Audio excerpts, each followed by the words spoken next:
pessoal, sejam todos muito bem-vindos. Vocês estão no canal Educação Física Total. Aqui tratamos de todos os esportes em nível escolar e em nível esportivo como um todo. Eu sou o professor Daniel Macedo. Se tu não é meu aluno, não me conhece, desde já eu agradeço a tua audiência, a tua pesquisa no YouTube e a tua participação aqui na nossa aula. Mas eu peço para ti dar esse like aqui no nosso vídeo para que ele se torne relevante para mais pessoas e esse conhecimento possa ser espalhado para mais gente.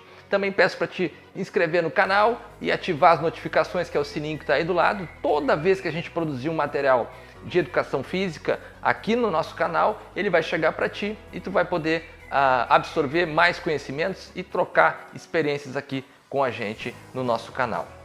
Bom, pessoal, hoje estamos aqui para tratar de um assunto, que ele permeia a nossa sociedade e também entra no esporte e também circunda as nossas escolas, tá? Em nível de conhecimento.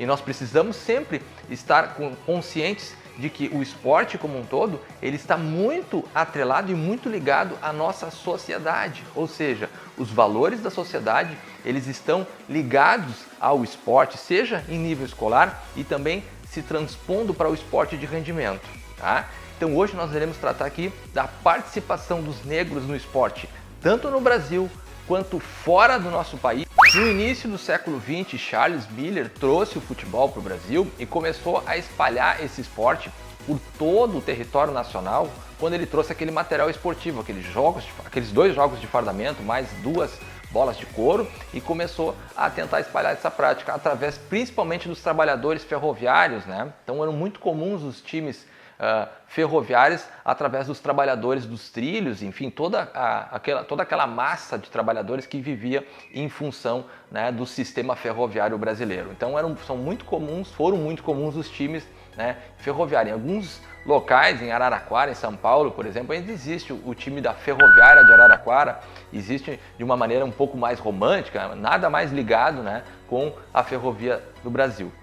Mas os negros, eles no começo do século XX, eles eram impedidos de jogar futebol nos clubes tradicionais, Vasco da Gama, Fluminense, Flamengo principalmente, porque o Rio de Janeiro ali era o centro político, social e econômico do nosso país da época. E o racismo era muito forte, muito imperante, na época, no início do século XX, acho que da proximidade da abolição da escravatura. Vale lembrar que o nosso país foi o último país a libertar os escravos, a abolir a escravidão. Então era muito recente ainda, estava muito arraigado ainda na nossa sociedade. Então os atletas eram proibidos de entrar nos clubes e jogar. O que aconteceu então com esses jogadores de futebol negros? Eles formaram a chamada Liga dos Canelas Pretas. Isso já existiu no nosso país, por mais paradoxal e absurdo que possa parecer nos dias de hoje.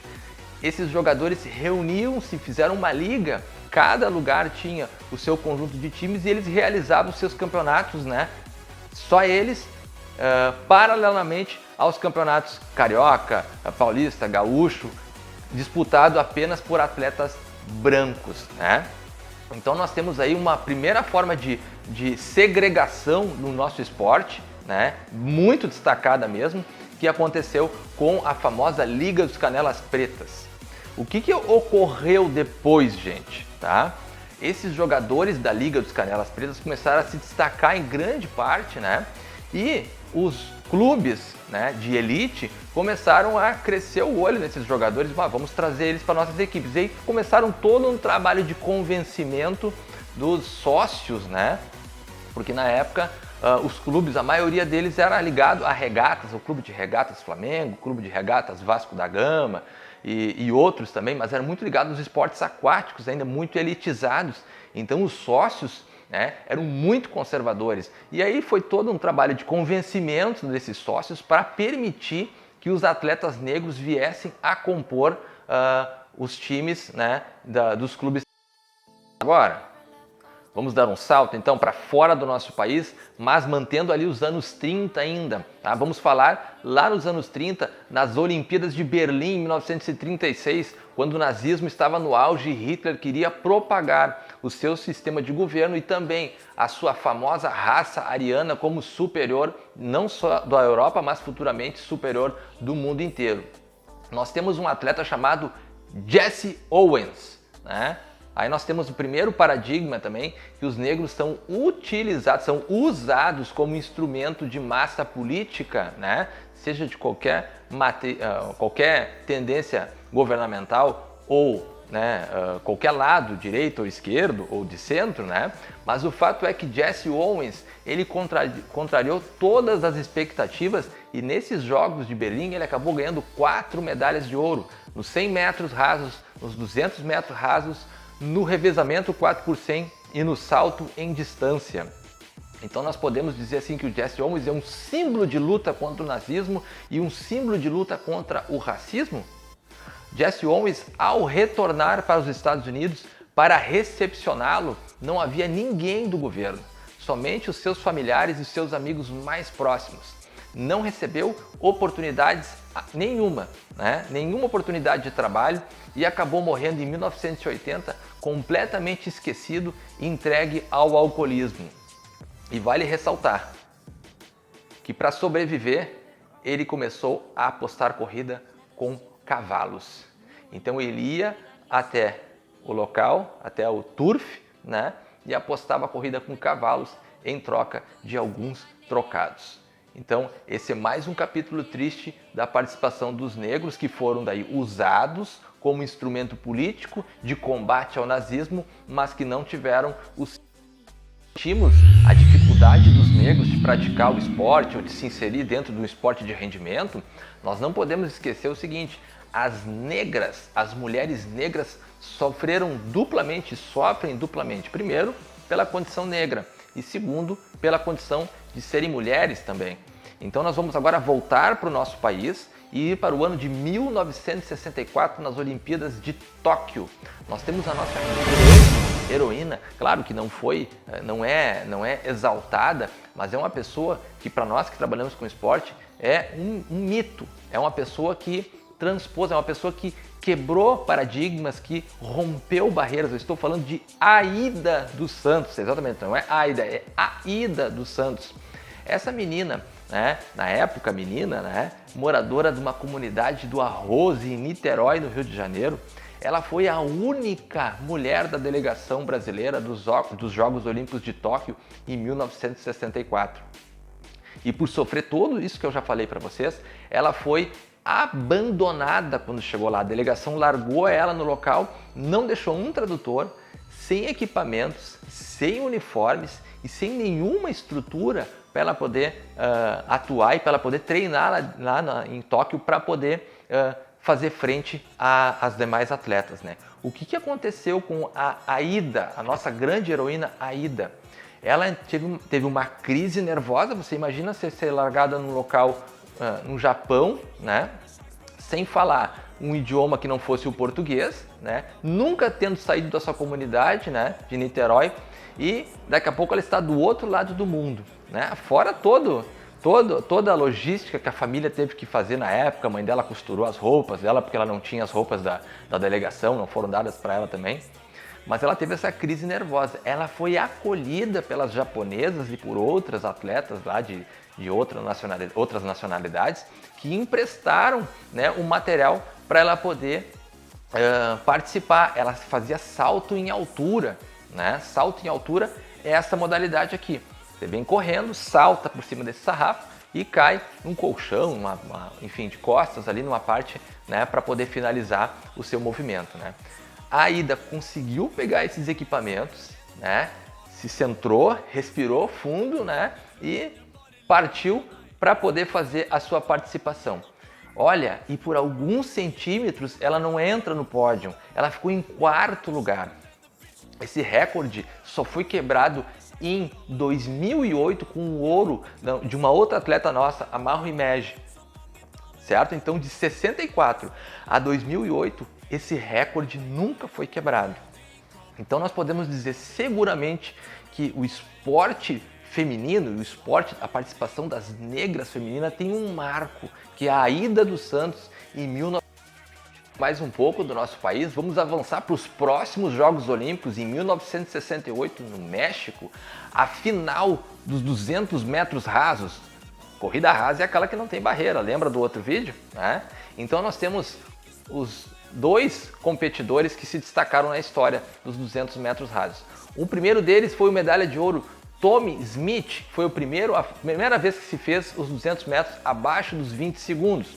E o terceiro colocado, também norte-americano negro, chamado John Carlos, né? E certamente por essa data, 1968, influenciado pelas ideias de Malcolm X ou mesmo de Martin Luther King, em função de toda a combustão social que ocorria não só nos Estados Unidos, mas principalmente lá, na hora do hino, né? Eles fizeram o seguinte, o Tommie Smith ficou com medalha de ouro e o John Carlos com medalha de bronze, então foi dobradinha praticamente, né? Eles, ao invés de cantarem o hino e olharem para a bandeira, eles baixaram a cabeça e fizeram a tradicional postura dos panteras negras. Ficou para a história.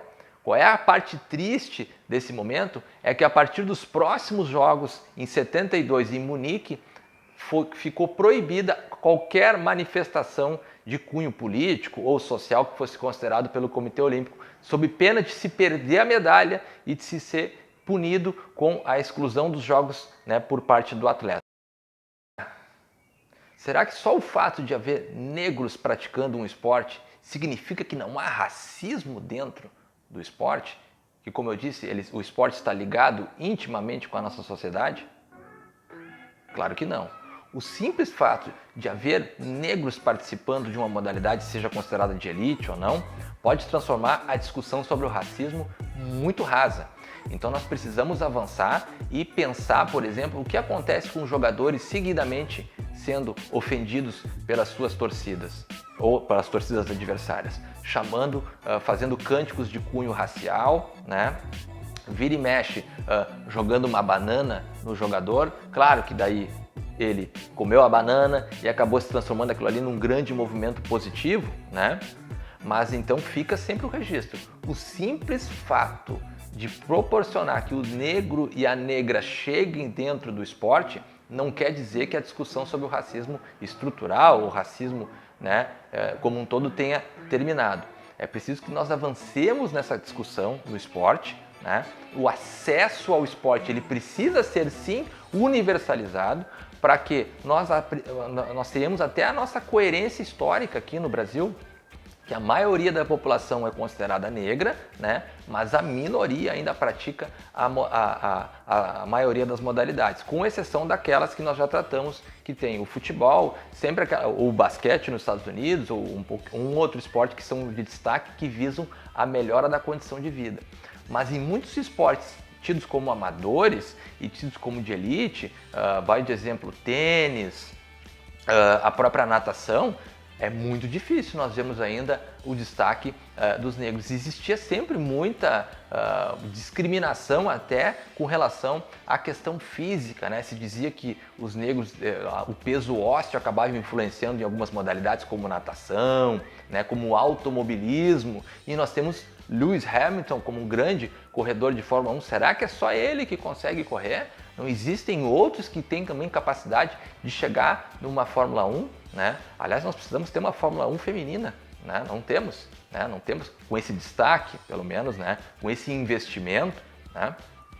Nós precisamos avançar também com relação a esportes que ainda não conseguem ter a participação dos negros, seja em nível amador ou mesmo em nível profissional. Então nós precisamos sim discutir e sempre tentar inserir o contexto político e o nosso contexto social nas questões que envolvem o racismo ou que envolvem a participação de negros e negras no nosso esporte em nível nacional e internacional.